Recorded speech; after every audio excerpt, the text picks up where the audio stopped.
जैन साथियों, जैन सर। उम्मीद करता हूँ आप सभी लोग बेहतर हो गए। आज हम लोग इतिहास का एक महत्वपूर्ण चैप्टर है मगध का उत्कर्ष, वो पढ़ने वाले हैं। इससे पहले हम लोगों ने पाषाण काल, सिंधु घाटी सभ्यता, वैदिक सभ्यता, ताम्र पाषाण काल मतलब पाषाण काल के साथ में मतलब पढ़ चुके थे हम लोग, और महाजनपद काल यहाँ तक हम कंप्लीट कर चुके हैं। मतलब हमने इतिहास की शुरुआत 25 लाख बीसी से की और अब हम पहुंच चुके हैं महाजनपद काल के उस कालखंड में जहां पे हम एक एक महाजनपद को क्रम से मतलब पढ़ेंगे, जिनमें सबसे पहला जो क्रम है वो हम पढ़ रहे हैं मगध का उत्कर्ष। और मगध के उत्कर्ष में जो सबसे पहला जो वंश हमें दिखाई पड़ रहा है वो है बृहद्रथ वंश।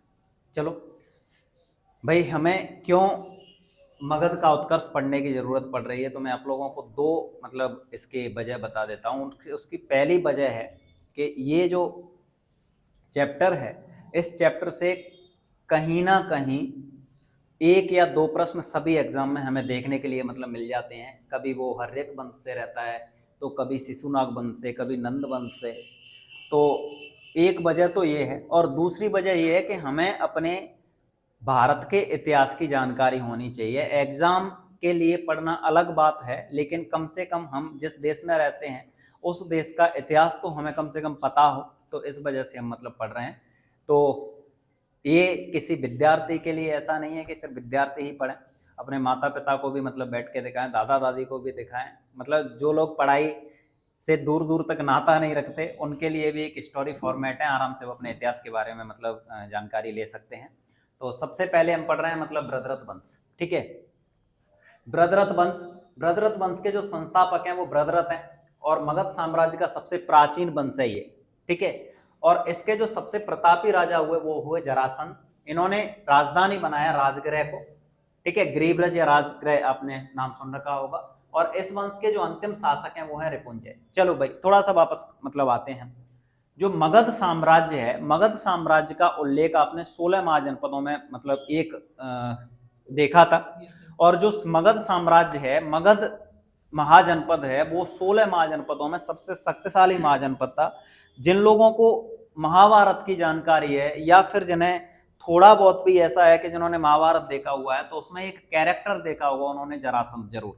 और जरासंध इतना शक्तिशाली था कि उसने भगवान श्री कृष्ण को मतलब मैदान छोड़ने पर मजबूर कर दिया था, और इस वजह से भगवान श्री कृष्ण का नाम पड़ा था रणछोड़ दास। याद है? हैं? रणछोड़ भगवान ऐसे करके। अब वो रणछोड़ दास छाछड़ नहीं मतलब कि 3 इडियट वाला मतलब मामला बन रहा है ना। रणछोड़ भगवान मतलब बोल रहे हैं, रणछोड़ मतलब मैदान को छोड़ के भाग जाने वाला मतलब भगवान है ना। और किसकी वजह से? जरासंध की वजह से। तो भाई याद रखना ठीक से, ये वही जरासंध है। अब बात यह है कि इतना शक्तिशाली ये महाजनपद कैसे हो गया, बाकी महाजनपद भी तो थे। इस महाजनपद की जो लोकेशन है वो ऐसी है कि इस वजह से इसका शक्तिशाली होना वाजिब था। देखो, कुछ महत्वपूर्ण कारण होते हैं किसी भी महाजनपद के शक्तिशाली होने के पीछे। उस महाजनपद के शक्तिशाली होने के पीछे का एक जो सबसे महत्वपूर्ण कारण है वो ये कि इसके आसपास बहने वाली नदियां, उन नदियों का जो दोआब है वो बहुत उपजाऊ था। वहां से आर्थिक मदद मिली मगध को, खेती अच्छी होती थी। आसपास में जंगल का होना, वहां से लकड़ी आसानी से उपलब्ध हुई, जो औजारों के लिए, हथियारों में मतलब काम आई। रथ के पहिए की मतलब रथ बनाने के लिए मतलब काम आई, घर बनाने के लिए काम आई। तो मतलब जो जंगल हैं वो इसकी समृद्धि में मतलब मदद कर रहे थे। उन जंगलों से ना सिर्फ मतलब जो लकड़ी है वही मिली, बल्कि वन्यजीव भी मिले जैसे हाथी। तो जो उनकी सेना को समृद्ध करने में बहुत महत्वपूर्ण मतलब भूमिका निभा गए। तो मगध साम्राज्य का इतना विकसित होना ये मतलब फैक्टर्स हैं। लेकिन सारे के सारे संसाधन होने के बावजूद भी बोला जाता है कि अगर मतलब व्यक्ति अगर निठल्ला हो जाए तो फिर चाहे कितना भी मतलब जोड़ जोड़ के रख जाओ संपत्ति, वो उसको खत्म कर ही देगा। तो मगध के उत्कर्ष में एक भूमिका ये भी रही कि यहाँ पे जितने भी ये जो मतलब तुम्हें वंश दिखाई पड़ रहे हैं, ये वंश चाहे चेंज होते रहे, लेकिन यहाँ के जो राजा रहे वो एक से एक मतलब क्वालिटी वाले राजा मतलब आए। इस वजह से इन्होंने मगध का लगातार मतलब इनके साम्राज्य की सीमाओं का विस्तार किया, अपने साम्राज्य की सीमाओं की रक्षा करते रहे। और जो इनकी राजधानी है वो राजधानी मतलब पहाड़ियों से घिरी हुई राजधानी, देखो जो व्यक्ति चारों साइड से, जैसे हम बात करते हैं भारत को उत्तर से हिमालय ने मतलब हमेशा से प्रोटेक्ट किया जहां से भी, लेकिन वो जो दर्रे हुए वहां से मतलब लोगों ने घुसना शुरू किया, वो एक अलग मतलब मामला है। लेकिन सोचो कि मतलब अगर दीवार खड़ी हुई है, हम लोग क्या करते हैं ऐसे, मान लो कि अपने घर में मतलब कि कोई छोटा सा घर बनाया फिर भी मतलब बाउंड्री मतलब करवा दी उसकी, क्योंकि घर पे अटैक करने के मतलब इंसान सोचेगा यार बाउंड्री को मैं कैसे क्रॉस करूं, तो वो जो नेचुरल मतलब इनको बाउंड्री मिली उनका मतलब इनको मतलब बहुत फायदा हुआ। तो मगध सबसे शक्तिशाली राजा, शक्तिशाली साम्राज्य क्यों मतलब उभरा, वो शायद मुझे ऐसी उम्मीद है कि आप लोगों को 2-4 पॉइंट मतलब क्लियर हो गए होंगे। ठीक है, तो सबसे पहला वंश मतलब कौन सा है, बृहद्रथ वंश। इस वंश के जो संस्थापक हैं वो बृहद्रथ हैं। ठीक है, इस वंश का जो प्रतापी शासक है, सबसे शक्तिशाली शासक है वो जरासंध है। इनका महाभारत में उल्लेख ये है कि मतलब इनकी जो हत्या है वो पांडु पुत्र भीम ने की थी, मल्ल युद्ध में मतलब इन्हें पराजित किया। ठीक है, इस वंश का अंतिम जो शासक है वो रिपुंजय है, और रिपुंजय की जो मतलब बात करते हैं तो रिपुंजय की हत्या है इसके सामंत ने मतलब कर दी थी, सामंत या फिर मतलब हम मंत्री मतलब बोले, उनकी हत्या कर दी, और उसने करके अपने बेटे को बिंबिसार को मतलब क्या बना दिया, राजा बना दिया। और ये जो राजा मतलब बिंबिसार बना, तो बिंबिसार ने हर्यक वंश की स्थापना की। बिंबिसार बहुत महत्वाकांक्षी व्यक्ति था, और इसने महत्वाकांक्षा की इसकी मतलब पराकाष्ठा ये थी कि इसने अपने साम्राज्य का विस्तार करने के लिए या अपनी सीमाओं की सुरक्षा करने के लिए इसने रिश्तेदारी बनाई, इसने शादियां करना शुरू की, और इसी क्रम में इसने मतलब जैसे आप लोगों को पता चलेगा कि कौशल के राजा थे प्रसेनजीत, उनकी बहन महाकौशला से शादी कर ली, या फिर वैशाली के जो नरेश हैं चेटक, वैशाली नरेश मतलब वैशाली के जो शासक हैं चेटक, इनकी बेटी है चेलना, उनसे शादी कर ली। ये पंजाब या मद्र नरेश हैं, उनकी मतलब लड़की से शादी कर ली, क्या नाम है उनका, क्षमा। तो इन्होंने क्या अपनी सीमाओं को प्रोटेक्ट किया, ये इनका मतलब एक तरीका रहा। इन्होंने उज्जैन या उस समय पे जो अवंती साम्राज्य हुआ करता था, जिसकी राजधानी मतलब उज्जैन और महेशमती हुआ करती थी, वहां के राजा हैं चंद्रप्रद्योत, उनसे मतलब दोस्ती का, मित्रता का मतलब संबंध रखा। और इस वजह से, क्योंकि उनसे देखो मित्रता होगी तो मतलब कम से कम अटैक नहीं करेंगे, तो इन्होंने रिश्तेदारी मित्रता करके, और 15 साल की उम्र में जो व्यक्ति शासक बनता है वो व्यक्ति 52 साल तक मतलब गद्दी पे बैठा रहता है। ये बिंबिसार की कूटनीति ही थी जिसकी वजह से उन्होंने मतलब मगध का इतना डेवलपमेंट किया। और यहाँ पे अगर तुम्हें मतलब आगे देखने के लिए जैसे अगर मिलेगा, उज्जैन के राजा चंद्रप्रद्योत की जब तबीयत खराब हुई तो इन्होंने अपने राजवैद्य जीवक को मतलब भेज दिया। जब गौतम बुद्ध की भी मतलब तबीयत खराब हुई तो इन्होंने मतलब अपने राजवैद्य को मतलब भेज दिया था उनकी काय के लिए, सेवा में। ठीक है, ये बहुत इंपॉर्टेंट मामला है। लेकिन वही वाली बात है कि मतलब जो व्यक्ति दुनिया से जीत जाता है वो अपने घर से जाके घर पे आके हार जाता है। तो इनके पुत्र अजातशत्रु ने इनकी हत्या कर दी थी, और अजातशत्रु का उपनाम पूछ लिया जाता है कभी कभी कि उपनाम इनका क्या है, कुडिक। यहाँ इनके उपनाम स्रोडिक या चैत्रो जैसे इनके मतलब उपनाम है।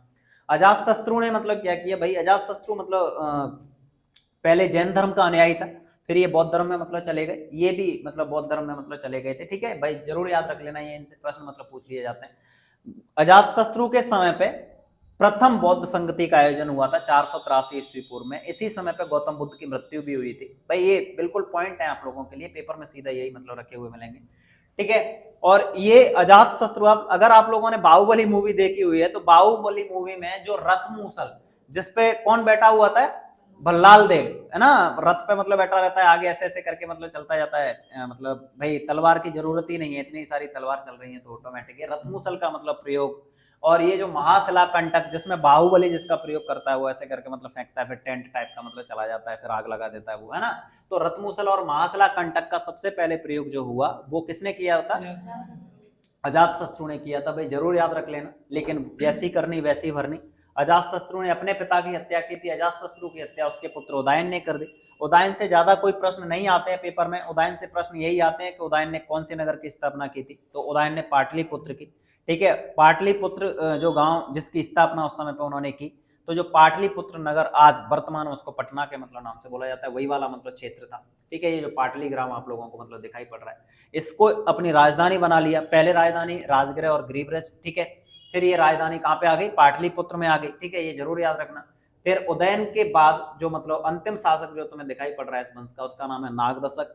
इसके मंत्री अमात्य शिशुनाग ने इसकी हत्या कर दी। ठीक है, शिशुनाग ने जब इसकी मतलब हत्या कर दी तो एक नया वंश बना, और उस वंश का नाम कौन सा है, शिशुनाग वंश। और शिशुनाग वंश के संस्थापक शिशुनाग ही हैं, इसमें कोई दिक्कत नहीं है। देखो मेरे भाई, इन्होंने मतलब राजधानी पाटलिपुत्र से हटा के कहां पे कर ली है, वैशाली। राजधानी कहां पे कर ली इन्होंने, वैशाली राजधानी कर ली। और इन्होंने जो कभी दोस्त हुआ करता था अवंती, याद आ रहा है, इसको भी मतलब और वत्स, इन दोनों को मतलब हरा दिया और उसके बाद अपने राज्य क्षेत्र में मिला लिया। मैं तुमसे बोलता रहा हूं, यहाँ पे वंश चेंज होते गए लेकिन वंश जो राजा है वो शक्तिशाली रहे, वंश चेंज होने से ज्यादा फर्क नहीं पड़ा। इस वजह से मगध का लगातार उत्कर्ष हुआ। तो एक पॉइंट ये भी होता है सीधा सीधा, मगध के उत्कर्ष की भूमिका में मतलब राजाओं का बहुत बड़ा योगदान है। यहाँ के जो राजा है वो महत्वाकांक्षी है।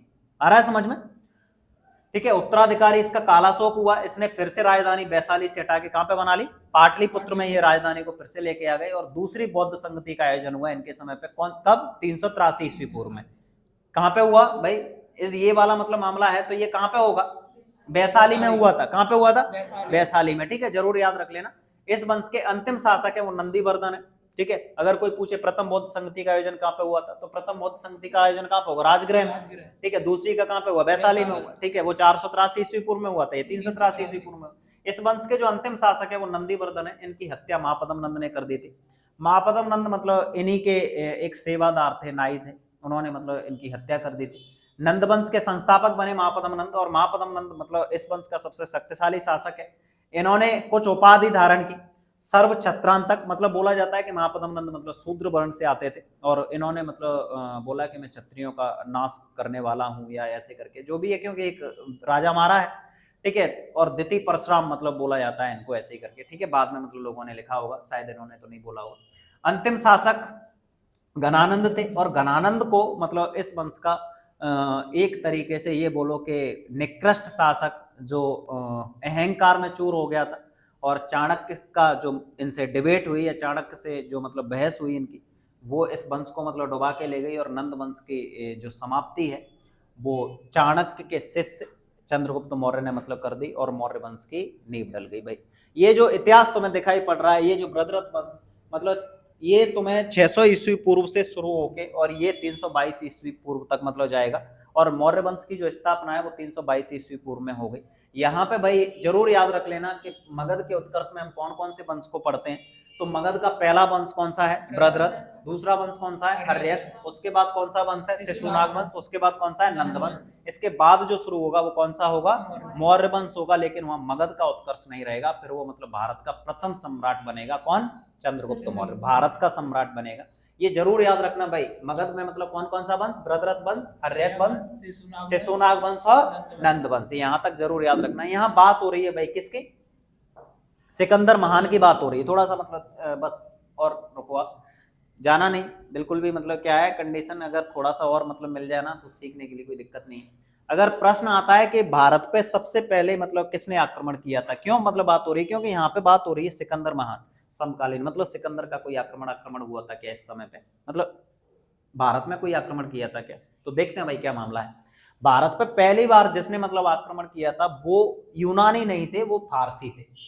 फारसी मतलब ईरानी थे। वो कहां से आए थे, ईरान से आए थे। और पहला मतलब जो राजा है ज्ञात, साइरस प्रथम जिसने मतलब भारत पे आक्रमण मतलब किया था।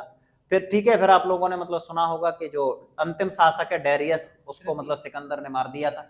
और सिकंदर ने मार के मतलब ईरान को भी अपने कब्जे में मतलब ले लिया था।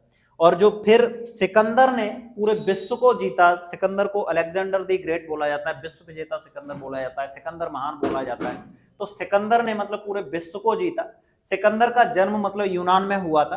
कहां पे हुआ था, यूनान में। सिकंदर का जन्म 356 ईस्वी पूर्व में मतलब हुआ था। ये जरूर याद रख लेना भाई। इनके जो पिता हैं इनका नाम है फिलिप। क्या है, फिलिप। ये मकदूनिया के एक मतलब जमींदार हुआ करते थे, ठीक है। इनके गुरु थे अरस्तु, ये वही अरस्तु है। अरस्तु के गुरु प्लेटो, और प्लेटो के गुरु सुकरात, ये वही गुरु शिष्य परंपरा वाला मामला है। तो अरस्तु के जो शिष्य हैं सिकंदर, ठीक है। सिकंदर ने मतलब जो प्रारंभिक जीवन है वो एक तरीके से अनाथ की स्थिति में मतलब गुजारा, क्योंकि इनके जो पिता हैं इनकी हत्या मतलब इनके पारिवारिक लोगों ने मिलके मतलब करवा दी थी। और फिर उनकी माँ ने मतलब इनको मतलब पाला। जब इनकी उम्र मतलब 20 साल के आसपास हुई तब इन्होंने मतलब फिर से अटैक किया अपने उन विरोधियों पे जिन विरोधियों ने इनके मतलब पिता की हत्या की थी। और इन्होंने पहले अपनी जमींदारी को वापस लिया और धीरे धीरे कर करके इन्होंने मतलब उस समय के सारे साम्राज्यों को नष्ट कर दिया था। और फिर एक समय ऐसा आया जब इन्होंने मतलब भारत पे अटैक किया, और भारत पे अटैक करने का मामला ये था कि इन्होंने 326 ईस्वी पूर्व में हाइडे स्पीच का युद्ध लड़ा, झेलम या बितास्ता का युद्ध भी बोला जाता है इस युद्ध को। ये पंजाब के राजा थे पोरस, उनके विरुद्ध हुआ, और पंजाब के राजा पोरस हैं इस युद्ध में मतलब पराजित हो गए। हालांकि पोरस की कूटनीति या फिर मतलब पोरस का जो व्यक्तित्व था उसकी वजह से मतलब पोरस को राज्य वापस मतलब कर दिया गया था। सेल्यूकस निकेटर जो इसके सेनापति थे वो यहीं पर रह गए थे, और सेल्यूकस निकेटर वही है जिसको मतलब बाद में जाके चंद्रगुप्त मौर्य ने पराजित किया था। और सेल्यूकस निकेटर ने अपनी बेटी की शादी किसके साथ की थी? चंद्रगुप्त मौर्य के साथ की थी। और एक सेल्यूकस निकेटर का राजदूत था मेगस्थनीज, जो किसके दरबार में मतलब रहता था? चंद्रगुप्त मौर्य के दरबार में। और मेगस्थनीज को भारतीय इतिहास का जनक बोला जाता है। भाई जरूर याद रख लेना, इतिहास पढ़ रहे हो आप लोगों को पता होना चाहिए कि इतिहास का जनक कौन है। तो इतिहास के जनक कौन है? हेरोडोटस हैं, लेकिन भारतीय इतिहास के जनक ये हैं। ठीक है भाई। बाद में जाके मतलब जो सिकंदर है, सिकंदर मतलब 33 साल की उम्र में खत्म हो जाता है। और सिकंदर की मृत्यु का जो मतलब कारण था, वो सिकंदर की मृत्यु का कारण बीमारी थी। उसने मतलब 33 वर्ष की उम्र में पूरे विश्व को जीत लिया था। भाई बहुत बड़ी बात होती है, बेबीलोन इराक में इनकी मतलब मृत्यु हो गई थी। मैं उम्मीद करता हूँ आप लोगों के लिए ये जो क्लास है बहुत महत्वपूर्ण होगी आपके एग्जाम के लिए, आपकी नॉलेज के लिए। तो शेयर करो यार दबा के। जय हिंद, हर हर महादेव।